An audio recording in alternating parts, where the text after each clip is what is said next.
Buenos días, hermanos en Cristo Jesús.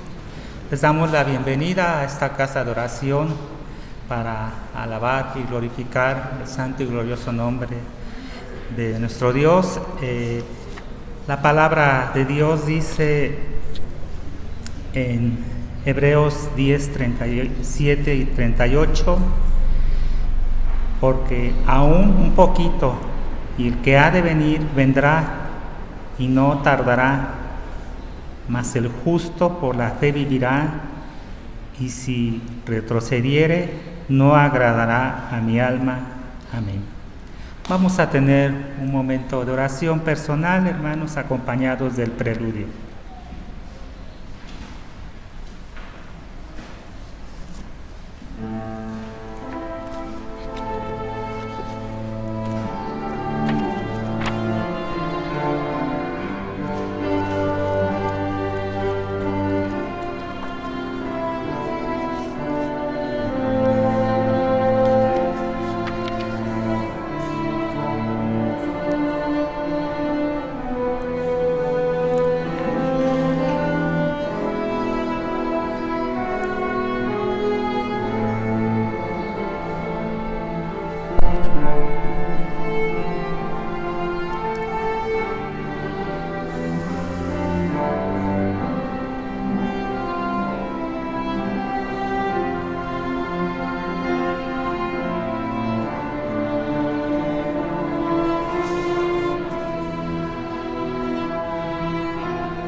Llamamiento a la adoración, hermanos.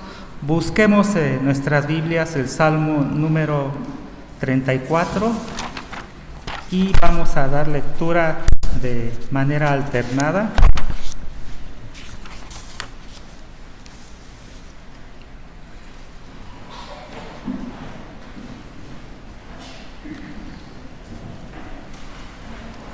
La palabra de Dios dice: bendeciré a Jehová en todo tiempo, su alabanza estará de continuo en mi boca.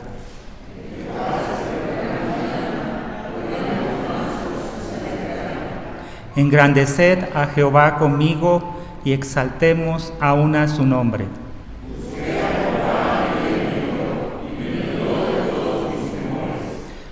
Los que miraron a él fueron alumbrados, y sus rostros no fueron avergonzados.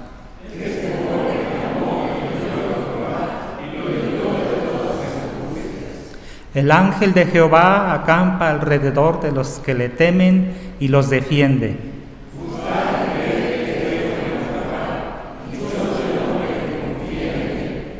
Temed a Jehová, vosotros sus santos, pues nada falta a los que le temen.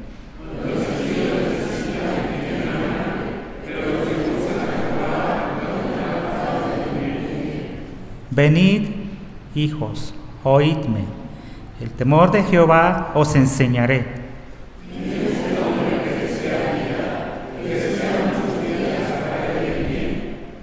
Guarda tu lengua del mal y tus labios de hablar engaño.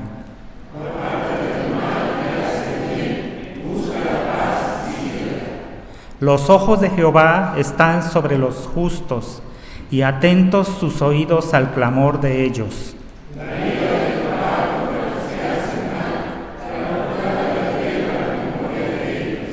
Claman los justos, y Jehová oye, y los libra de todas sus angustias.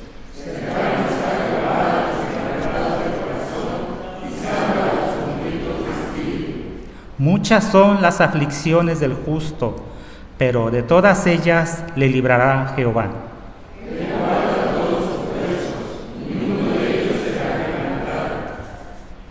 Matará al malo la maldad, y los que aborrecen al justo serán condenados. Jehová redime el alma de sus siervos, y no serán condenados cuantos en él confían. Amén. Oración de ofrecimiento, hermanos. Señor y Padre nuestro, te damos gracias porque tus hijos aquí reunidos en uno, dispuestos y gozosos para alabar y glorificar tu santo y glorioso nombre y escuchar la predicación del día de hoy. Te ofrecemos, Padre, este culto para que todo lo que en él se lleve a cabo sea agradable a tus ojos y lo que no, Señor, tú lo sanciones. Todo esto lo ponemos en tus benditas plantas, en el nombre glorioso de nuestro Señor y Salvador, Cristo Jesús. Amén. Vamos a alabar a nuestro Dios, hermanos, entonando las estrofas del himno número 60, Soberano Señor de los mundos. Himno número 60.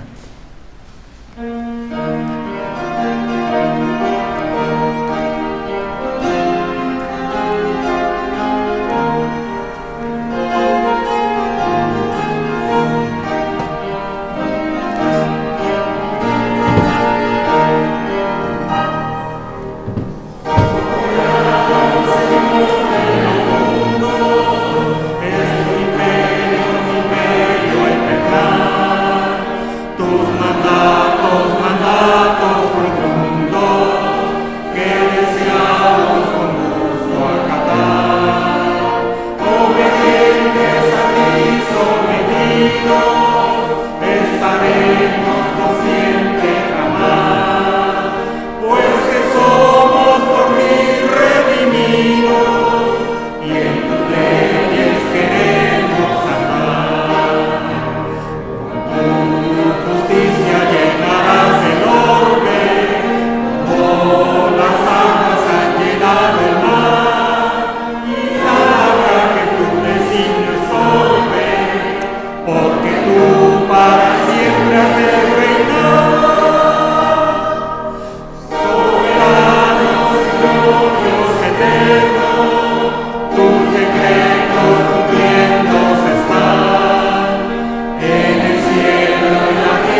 asientos. Dar lectura, hermanos, a Romanos 1, 16 y 17, de manera en concierto, hermanos.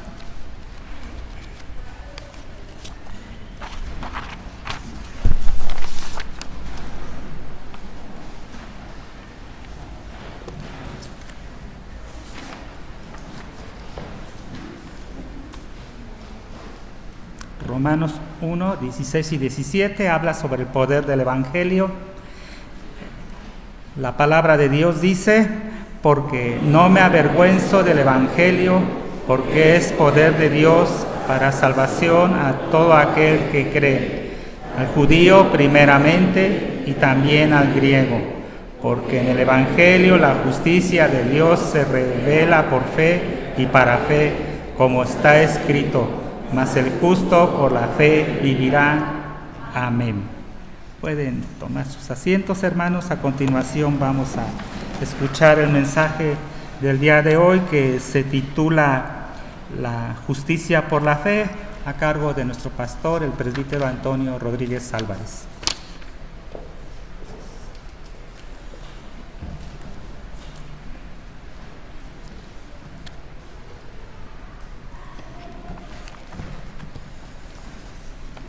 Quiero que vamos a leer este texto de Romanos capítulo 1.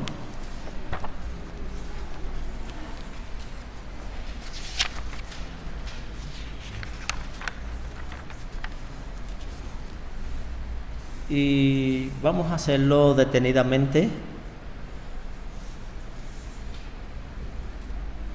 pero antes quería informarles o avisarles que el próximo domingo tenemos el culto oficial por el Día de la Reforma, aunque hemos venido hablando en sí o tratando temas acerca de la Reforma.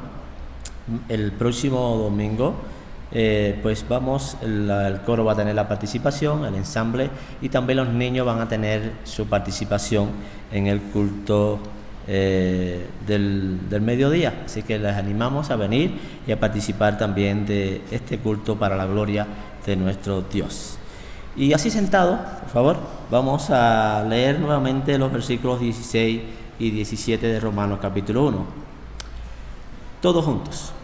Porque no me avergüenzo del Evangelio, porque es poder de Dios para salvación a todo aquel que cree, al judío primeramente y también al griego, porque en el Evangelio la justicia de Dios se revela por fe y para fe, como está escrito: mas el justo por la fe vivirá.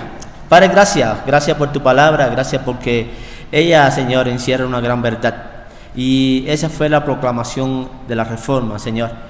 Oh Dios, el justo vive por la fe. Y rogamos, Señor, que tú nos bendigas por medio de tu palabra, que tú hables a nosotros mismos, que nos haga entender, que nos haga, Señor, comprender y que nos haga vivir, Señor, día tras día esta verdad en nuestros corazones, en nuestra vida, para vivir la vida cristiana como tú la pides, Señor, como tú la demandas, con alegría, con gozo, con seguridad, porque Cristo nos ha redimido. Tómalo en tus manos, en el nombre de Jesús. Amén. Y como siempre he dicho, para mí es un gran compromiso el compartir la palabra de Dios, pues primeramente Dios debe haber hablado a mi vida. Y con este lema, con este compromiso, pues comenzamos este mensaje en esta tarde, porque no me avergüenzo del Evangelio. No me avergüenzo del Evangelio, porque es poder de Dios. El principio fundamental de la doctrina de la Reforma es la idea de la justificación por la fe. Hemos sido justificados por Dios, hemos sido justificados por gracia, hemos sido justificados por la fe. Según la interpretación oficial escolástica, el creyente debía demostrar a lo largo de su vida que era merecedor de la salvación de Dios mediante sus propias obras. Solo aquellos que hubieran realizado más buenas obras delante de Dios podrían superar el juicio del Señor y evitar la condenación perpetua del infierno. O sea que esa era la enseñanza, esa era la interpretación, esa era lo que se estaba comunicando a los feligreses, a los creyentes en aquel tiempo.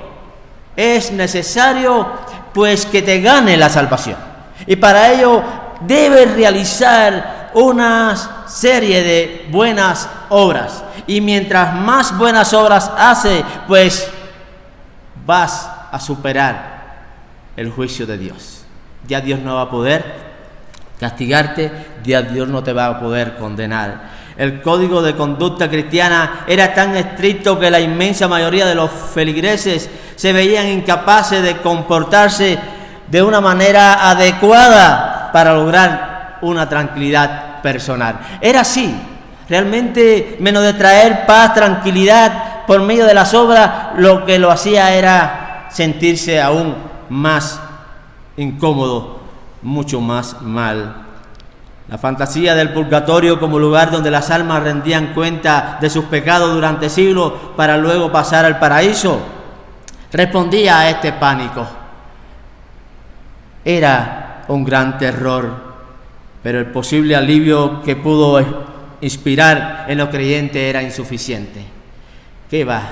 Aun cuando había promesas, aun cuando había palabras de aliento con respecto a que había la posibilidad del perdón de los pecados, pues había aún desconfianza. A Lutero le enseñaron a temer a Dios, a lo que decían en aquel entonces. Le decían: los demonios que te rodean son los que te dominan, y tú tienes que tener un terror, un miedo ante Dios. Al ahondarse su conciencia de pecado y de culpa, se dispuso celosamente a librarse del pecado y a salvar su alma mediante buenas obras. Martín Lutero pues se esforzó pues a hacer obras tras obras. En su búsqueda de la aprobación de Dios, no rehusó ningún sacrificio que fuese dolor físico y angustia mental. Él hacía todo lo posible, todo lo que tuviera que hacer, aún sufrir en su cuerpo, por tal de alcanzar el favor de Dios.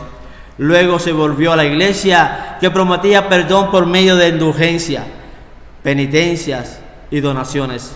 Cuando fue seleccionado para encabezar una delegación que visitaba Roma, 1510, Lutero no cabía en sí de alegría, el entusiasmo, el gozo de poder, de saber que iba a acudir allá para poder hacer buenas obras y así hacer misas y demás para la gloria de Dios, o buscando el favor de Dios. Dijo: en Roma fui un santo frenético, recorrí todas las iglesias y las catacumbas, celebré varias misas y casi lamenté que mis padres siguieran vivos, porque me habría gustado redimirlo del purgatorio con mis misas y mis muchas oraciones. Eso llegó a sentir Martín Lutero en su corazón, aún deseando la muerte de sus padres, por tal de que tuviera esa buena oportunidad de orar por ellos. Sin embargo, a pesar de sus rigurosos esfuerzos por satisfacer lo que creía que era un Dios encolorizado, nunca le pareció correcto. Él nunca llegó a aceptar esa falsedad, esa maldad. Cuanto más empeño ponía, más pecador Martín Lutero se sentía. La paz interior y la tranquilidad lo evitaban. Le parecía que no podía hacerlo bastante para merecer el perdón y el favor de Dios. Por mucho que hiciera, dice: ¿qué va me siendo indigno? No merezco el favor, el perdón de Dios. Lutero estaba diciendo o decidido a ganarse todo mérito que pudiera mientras estaba en Roma. Él estaba dispuesto a todo, a hacerlo todo por ganarse el favor. Y una de las cosas que hizo fue ascender la escalera de Pilato arrodillado con las manos en el suelo, algo que la gente hoy, o muchos hoy, aún hacen, buscando el favor, el perdón, buscando la salvación ante Dios. Pero mientras él subía,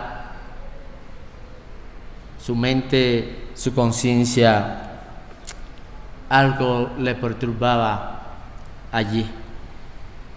¿Este era un medio válido para el perdón? ¿Realmente subir estas escaleras, hacer este sacrificio, me da el perdón de mis pecados? ¿Me da la salvación? Lutero creyó en aquel momento oír una voz que le decía: mas el justo vivirá por la fe. Este fue el comienzo del drástico cambio en la vida de Martín Lutero y la teología acerca de la salvación. Esta persistente duda empeñó a Lutero a darse vuelta al monasterio en Alemania, donde escudriñó la Biblia como nunca antes, diciendo o decidido a encontrar la respuesta a su pregunta: ¿cómo podrá ser salvo una persona? ¿Cómo podrá salvarse una persona de la condenación eterna? Para su asombro, al estudiar la palabra de Dios, Lutero no encontró prueba alguna de que hubiera que poner más empeño o hacer algo para alcanzar el favor de Dios y hacerse justo ante Dios. Halló más bien la buena nueva de que la salvación es gratuita. La salvación es un regalo de Dios, es un don de Dios que da por su gracia. Al estudiar el libro de los Romanos, texto que estamos viendo, Lutero encontró el texto que tranquilizaría para siempre su angustiada mente: el justo vivirá por la fe. Romanos 1:17, texto que encontramos en Habacuc capítulo 2, verso 4. Lutero interpretó la epístola a los romanos en un sentido revolucionario. Esta obra supuso la conclusión o la constitución de la Reforma. Allí pues fue cuando se dio inicio de verdad la obra reformadora, la obra básica de la futura teología de Lutero. Allí él pudo entender y comprender la verdad en cuanto a la salvación, en cuanto a la justificación.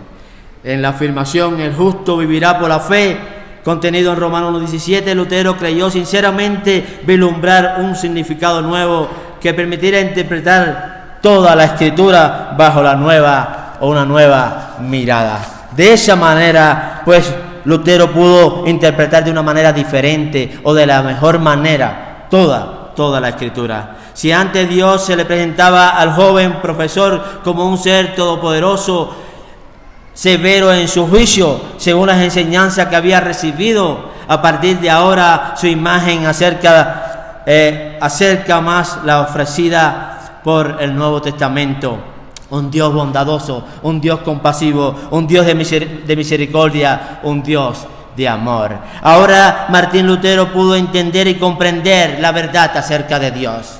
Dios no es un Dios vengativo, Dios no es un Dios rencoroso, Dios es un Dios de amor, Dios es un Dios de misericordia. Para la gloria de Dios, Lutero defendía que las obras buenas eran necesarias para conseguir la salvación. Ninguna obra, por muy grande que sea, nos da el derecho a ser salvos. Ninguna obra que haga el ser humano, pues, le vas a ser hallado justo delante de Dios, porque la naturaleza pecadora del hombre se lo impide. El hombre, por su pecado original, por su insensatez, por su desobediencia, nunca va a poder hacer algo bueno que cubra o que satisfaga la justicia de Dios. No podía hacerlo por sus propios esfuerzos y por su propia voluntad. No podía hacerlo. No hay quien busque a Dios. No hay bueno ni aún uno. No hay quien haga lo bueno. El hombre solo puede ser justificado por la gracia de Dios, por la misericordia de Dios, solo gracia. Dicha gracia solo puede ser obtenida mediante la fe, solo fe, por la confianza en la palabra de Cristo y en la misericordia de Dios, solo por la confianza en la palabra del Señor, en lo que Cristo hizo por nosotros, como Cristo hizo su obra para salvarnos. Era preciso que el creyente accediera individualmente por sí mismo a las Escrituras y que no se dejara enseñar por las enseñanzas de aquel entonces. No, bajo la Iglesia Católica Romana, solo Escritura, solo la palabra de Dios, no por las falsas enseñanzas que se proclamaban en aquel entonces. Este abandono era fruto de la auténtica humildad que sentía Lutero, que siente un creyente, la humildad del fiel que reconoce todas sus imperfecciones, que sabe que no puede evitar irrumpir en el pecado y que confía ciegamente en la gracia de Dios. Es eso. Solamente Dios puede librarme, solamente Dios puede salvarme, solamente Cristo ha podido pagar el precio por mis pecados. Ese es un lema, esa es una verdad, esa es una verdad que debemos creer y debemos proclamar. Y es la verdad del Evangelio, porque no me avergüenzo del Evangelio, porque es poder de Dios. Ese poder que me transforma, ese poder que me redime, ese poder que me da vida, ese poder que me da salvación. La doctrina de la justificación por la fe fue la que provocó la reforma protestante en el siglo XVI. Lutero sostuvo que la doctrina de la salvación solo por la fe es el artículo para el cual la Iglesia se mantiene o se cae. Y Calvino estuvo de acuerdo con esa afirmación diciendo que esa doctrina es la bisagra donde todas giran. O sea que la doctrina de la justificación por la fe, solo por la fe, solo por la fe en Dios, solo por la gracia de Dios. Pablo dice en Romanos que la justicia de Dios se revela desde el cielo por fe y para fe, mas el justo por la fe vivirá. Habían pasado más de 20 años desde que Pablo había pasado por el camino que le creía que iba a llevar a Damasco, pero que en cambio dio principio a un viaje más glorioso y más largo. Él iba a buscar a los cristianos, él iba persiguiendo a los cristianos, él iba para apresar a los cristianos, pero se encontró un camino más excelente, más glorioso. Ese es el camino de Jesucristo. Es el camino de la salvación. Él había salido de Jerusalén aquel día viendo, pero estaba ciego. Había llegado a Damasco ciego, pero viendo. Fue alumbrado en el camino por la gracia de Dios. El Señor se le presentó y le dijo: Saulo, Saulo, ¿por qué me persigues? Dura cosa es dar cosas contra el aguijón. Estás haciendo algo incorrecto. Estás equivocado. ¿Crees que estás bien? ¿Crees que ves? Y estás ciego. Al iniciar el viaje tenía en sus manos el edicto del sumo sacerdote: encadenar a los seguidores del cristianismo y llevarlos a las prisiones de Jerusalén. Al llegar tenía en su corazón el edicto de Cristo: libertar a los gentiles y llevarlos a las mansiones de la Jerusalén celestial. ¿Cómo Dios cambió? ¿Cómo Dios le hizo entender al apóstol Pablo la verdad acerca de la justificación, acerca de la salvación, acerca de Cristo. Ahora, luego de muchos días, el hombre de Tarso había trabajado para cumplir ese edicto. Había cruzado una y otra vez varias provincias del Imperio Romano estableciendo iglesias, pasando por momentos muy duros, rechazos, naufragios, etcétera, etcétera. Como Pablo fue cambiado de ser perseguidor en ser perseguido, sufriendo por el Evangelio, sufriendo por la verdad del Evangelio, porque no me avergüenzo. Pablo no se avergonzaba del Evangelio porque él sabía que era poder de Dios para cambiar, para transformar, para salvar. Pablo había escrito a la iglesia de Galacia y condenó duramente la enseñanza falsa, oh Gálatas insensatos, ¿quién os fascinó? Gálatas 3:1. Fue poco después de esto que el apóstol escribió su carta a Roma, alertando a los santos en cuanto a su intención de visitarlo. Los informes recibidos desde Roma eran positivos. Los santos eran creyentes, estaban creciendo, testificando, estaban dando muestra de su fe en Dios. Pero la preocupación por la creciente amenaza de los maestros falsos debe haber pasado por la mente del apóstol Pablo.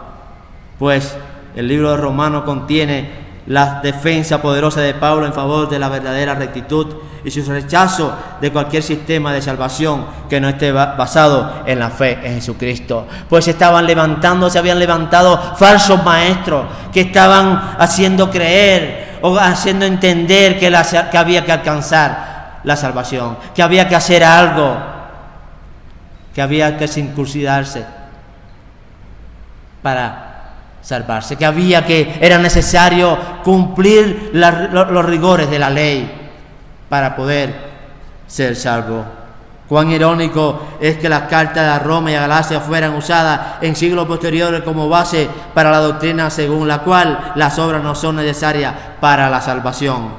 ¿Puede usted imaginar la réplica del hombre que había sido azotado 5 veces por los judíos, aquellos que decían que todo lo que uno debe hacer para ser salvo es confesar con los labios que Jesús es el Cristo?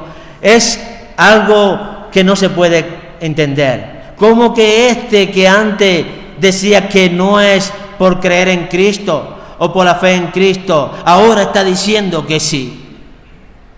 Es algo que provocó enojo en muchos. Pueden imaginar la respuesta de aquel hombre que durante 2 décadas había dedicado su vida a buenas obras, aquellos que decían que las buenas obras no son un requisito para la salvación. Como ahora ya Pablo, después de denunciar algo, ahora está anunciando y proclamando algo.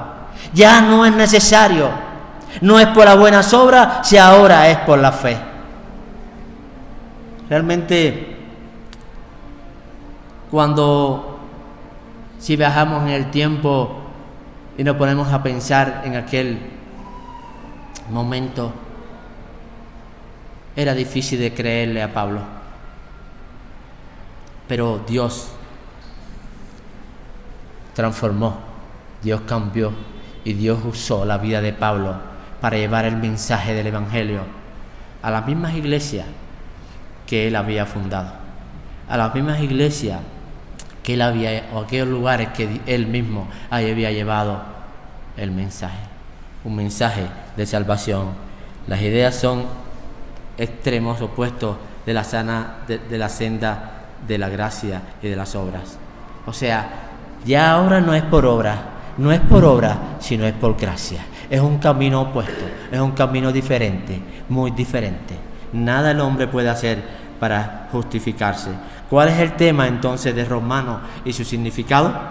Porque no me avergüenzo del Evangelio, porque es poder de Dios para salvación a todo aquel que cree, al judío primeramente y también al griego. Romanos 1:16. En esta declaración breve pero poderosa, Pablo establece el tema de su carta. El resto de la epístola se usa para desarrollar todo este tema, demostrar que la justificación por la fe acarrea la salvación eterna. Ahora, ya a partir de ahí, Pablo, toda la carta a los romanos, pues está diciendo y está proclamando la verdad acerca de la salvación por la fe en Jesucristo, solo por la fe. Y este es el significado: la justicia de Dios se revela por fe, o sea, por el Evangelio, es decir, la justicia pasiva con la cual Dios misericordioso nos justifica por la fe, como está escrito: mas el justo vivirá por la fe. Lo que el Espíritu Santo reveló a Lutero por su sola gracia a través de las Escrituras fue la justicia de Dios satisfecha en Cristo Jesús, como Él había padecido, como Cristo había pagado el precio por nuestros pecados. Lucas 19:10. La confirmación gloriosa de que Cristo nos encontró, que Cristo nos salvó, es que habiendo sido justificados, es decir, perdonados y declarados justos ante Dios por la fe, tenemos paz para con Dios. Y esa es una de las grandes bendiciones que recibimos al ser justificados, Romanos 5:1, y que compartimos el jueves en la noche, Romanos 5, versículo 1 y 2. Va a ser justo, o sea, hemos sido justificados pues por la fe. Y justificados pues por la fe, tenemos paz para con Dios por medio de nuestro Señor Jesucristo. Es por medio de la fe que tenemos esa paz. ¿Y qué es la paz? Esa paz que necesitamos tener con Dios. Pues estábamos reconciliados, estábamos enemistados con Dios. Habíamos ofendido a Dios, mas Cristo trajo la paz a nuestro corazón. Solo fe resume la verdad de que la fe en Jesús como único y suficiente Salvador, sin necesidad de mérito o obra alguna. O sea, solo fe es creer. Solo por la fe en Jesucristo. El que cree en el Señor Jesucristo será salvo. El único medio por el cual somos perdonados y declarados justos por Dios, 3 veces santo, es por la fe en la obra redentora en Cristo Jesús. Spurgeon dice: la fe es la mano que agarra. Cuando nuestra mano agarra algo, hace precisamente lo que hace la fe cuando se apropia de Cristo y las bendiciones de su redención. Es ese acto que el mismo Dios lo provoca en nuestros corazones, en nuestra vida, por la palabra y por su Espíritu. Es en el momento en que nosotros vamos caminando a espaldas de Dios, haciendo lo malo, haciendo lo incorrecto, y que la voz de Dios llega a nuestro corazón y nos volvemos y entonces extendemos la mano para recibir esa gracia, ese beneficio, esa bendición. Nadie está en Cristo por sí solo, o por sus méritos, o por sus esfuerzos y sus obras. Es porque Dios ha querido, Dios le ha placido darle salvación. Una fe desconectada de la palabra de Dios es como un vaso sin agua, decía. Nunca calmará la sed. Nunca. Sin la palabra no vamos a saciar nuestra alma. No vamos a saciar nuestras sed. La sed que tenemos de Dios. Lo que la Biblia dice claramente sobre la fe es que no se trata de algo que nosotros podamos producir o sacar de nuestro interior. En cambio, es un don de Dios, no por obra para que nadie se gloríe. Efesios capítulo 2, versos 8 y 9. Tampoco somos propietarios de nuestra fe, porque en realidad Jesús es el autor y consumador de la fe. Hebreos 12:2. O sea que es un don de Dios dado a nosotros. No es algo que poseemos o que surge en nosotros. Muchos por ahí pues están proclamando que su fe lo puede salvar, que su fe es lo que lo puede librar, su fe es lo que lo puede ayudar. Sí, pero es la fe que Dios ha puesto en nuestro corazón, la fe en la obra redentora de Cristo, la fe en el poder del Evangelio, que es capaz de transformar, que es capaz de cambiar, que es capaz de libertar al pecador. Sproul dijo: la fe tiene un objeto, no está vacía ni se trata de una fe en nada. El cristiano rechaza la frase: no importa lo que crea si es que eres sincero. Aunque la sinceridad es una virtud es posible que uno esté sinceramente equivocado y ponga la fe en algo o en alguien que no puede salvar. Cierta información debe ser conocida, entendida, creída con el fin de tener una fe salvífica. O sea que hay que tener cuidado con eso. No es tener fe por tener fe. No es tener fe en algo. Los demonios creen y tiemblan y no se arrepienten. ¿Por qué? No creen o no tienen el don de Dios de creer verdaderamente en la obra de Cristo Jesús. No es creer por creer. Ahí dice, la fe mueve montaña. Hay que tener cuidado. ¿Fe en qué? ¿Fe en qué? ¿No? Y es importante, hermanos amados, enseñar, compartir y vivir esta realidad, esta verdad. La enseñanza sobre la justificación por la fe sola es uno de los grandes aportes de la Reforma para la recuperación de una vida espiritual bíblica y vital en el fundamento firme. O sea que esta verdad, esta enseñanza acerca de la justificación nos ayuda para estar firme, para crecer, para madurar en la vida cristiana, en la firmeza en nuestro Dios, en lo que hemos creído, en lo que poseemos, en lo que tenemos, por la bondad y por la misericordia de Dios. Creyendo esto y teniendo presente esto, nunca nada ni nadie nos va a engañar ni nos va a confundir. Ni nuestra vida va a ser engañada, sino que vamos a andar por fe y en esa confianza en Dios. Pase lo que pase, suceda lo que suceda. Si realmente he creído por la fe en el Señor Jesucristo, en su obra redentora, soy salvo. Hoy, mañana y cuando Cristo venga. Esa es la confianza, esa es la firmeza, esa es la seguridad que debemos tener, que debemos vivir, que debemos compartir a todos aquellos que nos rodean. Es por eso que la justificación por la fe es uno de los pilares fundamentales de la teología de la Reforma, que viene a ser la base de la seguridad de la salvación y la relación con Dios en Jesucristo, nuestro Salvador. Esa es la base de nuestra relación, esa es la base de nuestra firmeza, esa es la base de nuestro crecimiento, esa es la base de nuestra salvación. Hemos sido justificados por la gracia, por la misericordia, por la bondad de Dios. Al mismo tiempo, una persona justificada por la fe en Cristo es una persona que ha sido transformada por el poder del Evangelio. Ha sido cambiada, ha sido transformada como el apóstol Pablo. Yo antes vivía de esta manera, yo antes perseguía, yo antes negaba a la iglesia, antes negaba a Dios o la verdad de Cristo, pero ahora sé en quién he creído. Y para mí, el vivir es Cristo. Y lo que vivo ahora, lo vivo en la fe del Hijo de Dios, quien me amó, quien me transformó, quien me cambió, quien me ha dado vida. Esa es la declaración del apóstol Pablo. Y es la declaración que debe tener todo hijo de Dios. Dios elige la fe como un canal de salvación porque es un método seguro que nos une al hombre con Dios. Cuando el hombre confía en Dios, hay un punto de unión entre ellos y esa unión garantiza la bendición. La fe nos salva porque nos hace aferrarnos a Dios y por lo tanto nos conecta con Él. Porque en el Evangelio la justicia de Dios se revela por fe y para fe, como está escrito, mas el justo vivirá por la fe. Y eso es lo que Dios quiere de nosotros y es lo que Dios espera de cada uno de los hijos, vivir en esa fe en Dios, vivir confiando, seguros en la obra de Cristo Jesús. Hoy vemos las celebraciones que se hacen, cuyas celebraciones son cultos.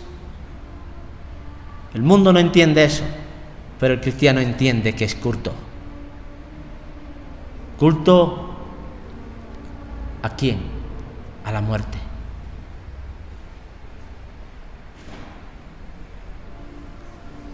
Y no podemos, si hemos creído en Cristo, que resucitó de los muertos, quien vive y quien da vida, no podemos creer o no podemos participar de esas celebraciones o esas cosas que hoy se realizan. Más bien, hermanos, motivémonos a celebrar lo que somos por la gracia de Dios. Acudamos a los lugares donde el pueblo de Dios se reúne para celebrar la bendición de haber sido justificado por la fe.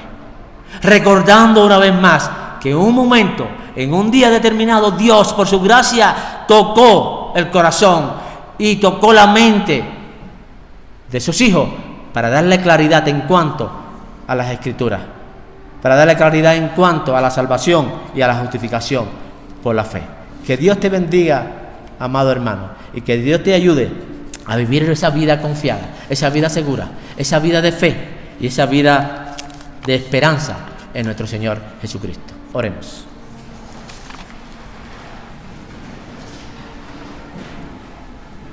Padre, gracias por la Reforma Protestante. Todo es producido por ti, todo es obrado por ti.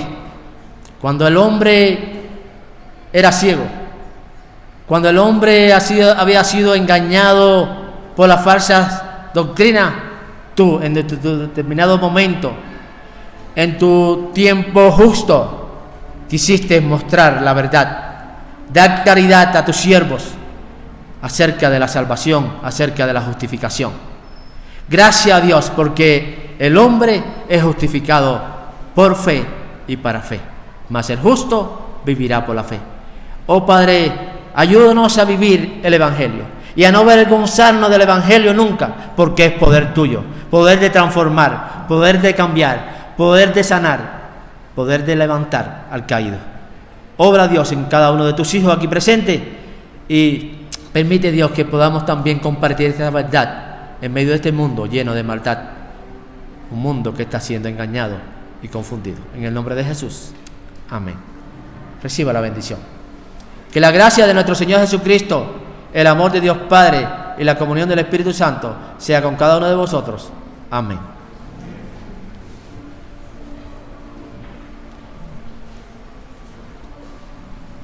Vamos a despedirnos, hermanos, con la doxología 430, a Dios el Padre Celestial.